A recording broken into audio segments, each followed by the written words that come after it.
معقول يا جماعة من شوية بلح ناشفين من رمضان أعمل بيهم الجمال ده كله؟ من حلاوته عيالي عايزين منه تاني في الجو الحر ده. بجد أنا مبقتش عارفة أعمل إيه بشوية البلح الناشفين دول. أحطهم هنا وأحطهم هنا وأقول للعيال أعمل لكم كده تمر بلبن، يقولوا لي لا رمضان خلاص خلص. قعدت أفكر كده مع نفسي، طب أعمل إيه طب أعمل إيه. قمت جايباهم كده وقلت خلاص أنا همسكهم كده أغسلهم كويس جدا مرة واتنين وتلاتة. انتوا عارفين طبعا إن أي تمر بيبقى عليه تراب، فلازم كده تغسليه كويس جدا جدا وتصفيه وتشطفيه أكتر من مرة. هتلاحظي إن كده أول مرة المَيّة غامقة خالص، لكن بعد كده المَيّة تنضف معاكِ، وهتجيبي حلة على النار وتغلي فيها مَيّة وتسقطي فيها البلح، ياخد غلوة و2 وتطفي النار وتسيبيه كده في قلب المَيّة المغلية حوالي ربع ساعة ما دام البلح ناشف معاكِ.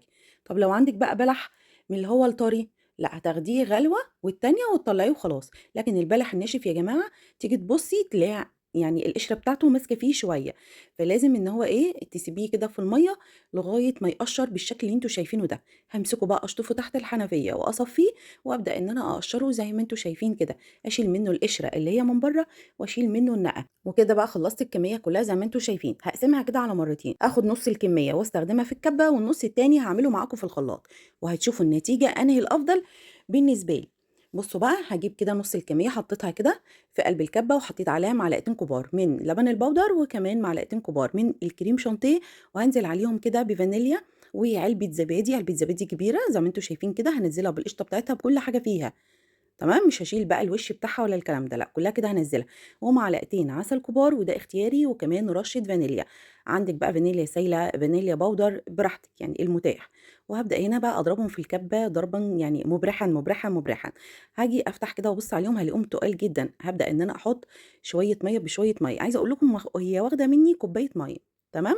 علشان لازم تيجي تفضّيها تلاقي إيه القوام بتاعها كريمي، زي كده البشاميل بالضبط. نيجي هنا بقى هنستخدم شفشق الخلاط زي ما أنتم شايفين، الخلاط العادي بتاعنا، نفس المكونات اللي حطيناها في الكبة هنحطها هنا. هنحط على البلح بتاعنا هنحط كوباية كبيرة من الزبادي، وهنحط كده معلقتين من الكريم شانتيه، معلقتين لبن بودر، فانيليا سايلة، معلقتين كبار كده من العسل، وهاحط عليهم كده حوالي كوباية من المَيّة، واغطي شفشق الخلاط واضربهم كويس جدًا، جدًا. في الأول كده ضربت على سرعة قليلة، بعد كده بدأت إن أنا أعلّي السرعة بتاعتي معاه، هتفضلي وراه لغاية ما يبقى كريمي، ومن وقت للتاني هتبُصّي عليه وتشوفي القوام بتاعه، المهم إن إحنا عايزين نوصل للقوام الكريمي ده. ومعلومة لو أنتِ عايزة تعملي الآيس كريم وما عندكيش بلح، ممكن تستخدمي التمر اللي هو الطري اللي هو بيتباع جاهز، اللي هو متقشّر من غير نقع ومن غير أي حاجة، ممكن تستخدميه عادي جدًا. وكده بقى فضّيت الخليط بتاع الكبة والخليط بتاع كمان الخلاط، الاتنين نفس النتيجة يا جماعة. وطبعًا حطيت الآيس كريم بتاعي 8 ساعات كده في الفريزر، والأفضل تحطيه كمان أكتر عشان يطلع معاكِ متلج بالشكل ده. لكن لو أنتِ سِبتيه 4 ساعات بس وكده وطلّعتيه، هتحسّي إن هو سايب معاكِ مش هيبقى متماسك. عايزة تحصلي على آيس كريم متماسك زي بتاع برّه بالضبط، لازم على الأقل، على الأقل يعني حاجة من 8 ساعات، 12 ساعة أكتر كده يعني. ما أكذبش عليكم أنا سِبته 24 ساعة في الفريزر، كنت عملته كده من بالليل وتاني يوم كنت خرجت برّه، ولمّا جيت من برّه بالليل بدأت إن أنا أطلّعه بقى، كان متماسك جدًا، جدًا وكان حلو بصراحة. عايزة أقول لكم فيه قيمة غذائية حلوة جدًا، جدًا للأطفال، حلو جدًا للأنيميا. وعندِك فيه حاجتين اختياري، لا إمّا تحطّي عسل أبيض زي ما أنا حطيت كده وأنا باضرب المكونات، لا إمّا تستغني عن العسل الأبيض وتزينيه بقى كده بأي نوع كده من الصوص اللي بيعجبكم، يعني صوص الفراولة أو التوت البري، أي صوص من اللي أنتِ بتحبيه. عايزة أقول لِك بقى لو حطيتِ العسل الأبيض وحطيتِ كمان عليه صوص كده من برّه، بعد ما بتخلّصي وبتزينيه هيطلع معاكِ مسكّر جدًا، جدًا.